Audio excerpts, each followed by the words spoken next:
So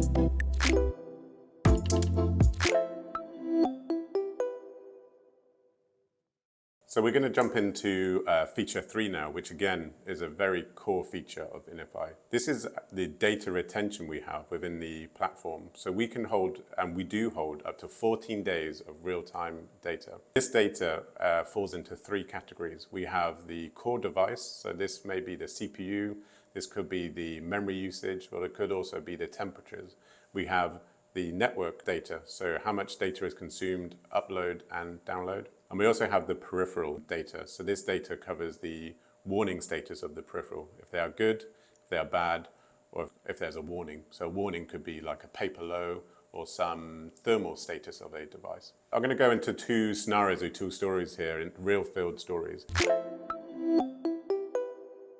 One fast food restaurant in the field in the UK. I won't mention the name because we'll keep it agnostic here.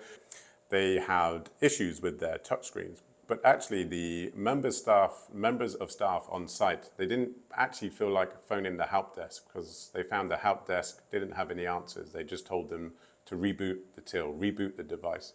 So they did something which we call self-remedy. So instead of reporting this issue and having this issue escalated, they were just self-remedying by turning the device on and off again. And in doing this, they were disrupting the service and disrupting the uptime and actually causing issues with customer service. So in this scenario on inefi Spotlight, we would have been able to show these devices, one, with the peripheral status, the touchscreen going out of band and actually going into warning or going into a bad state. And 2, we were able to visualize those restarts that are happening very frequently.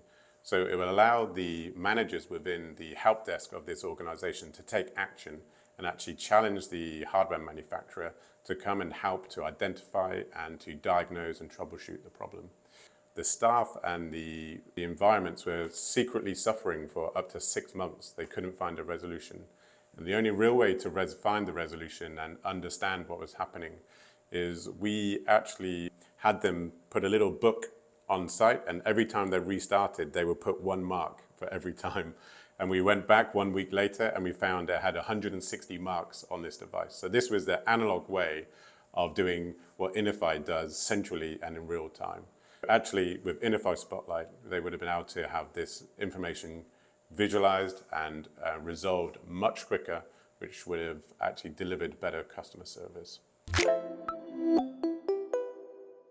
The other example is one which is a bit more impact, a bit more serious, but again, the 14-day data retention and data storage on inefi Spotlight would have helped massively.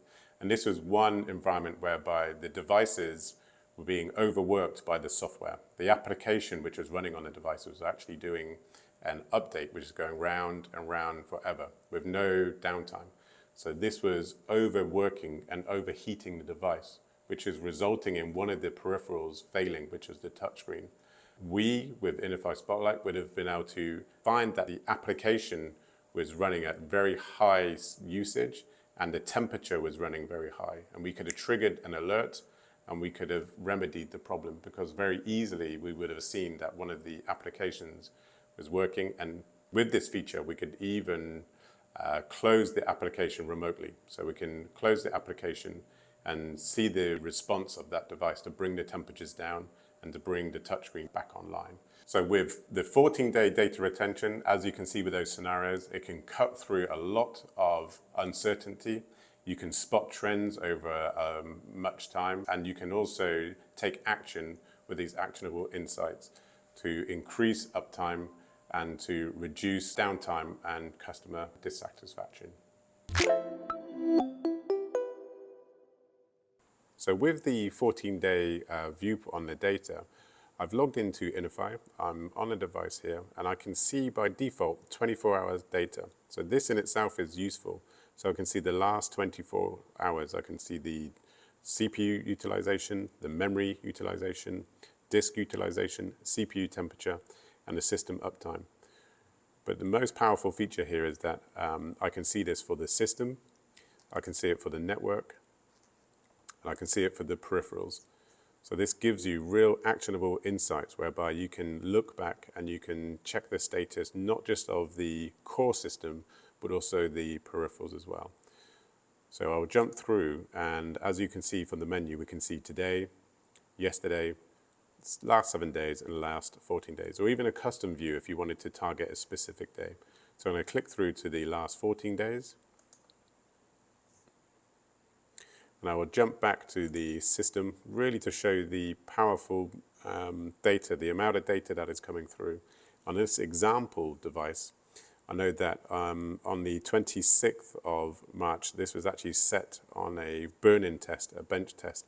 So you can very vividly see on the graph here the jump from idle through to working very, very hard, and the temperatures going up and the CPU utilization going up.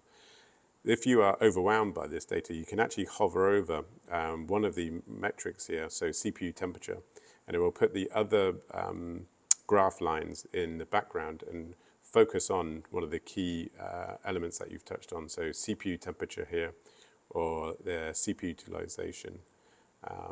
But going further, I can actually click through on any of these and actually remove them because they are not important. So I want to focus on here the CPU utilization and temperature. So this is powerful because in the real side view, if I have a device which is getting hot or the utilization is getting high, this may result in the device slowing down or applications crashing.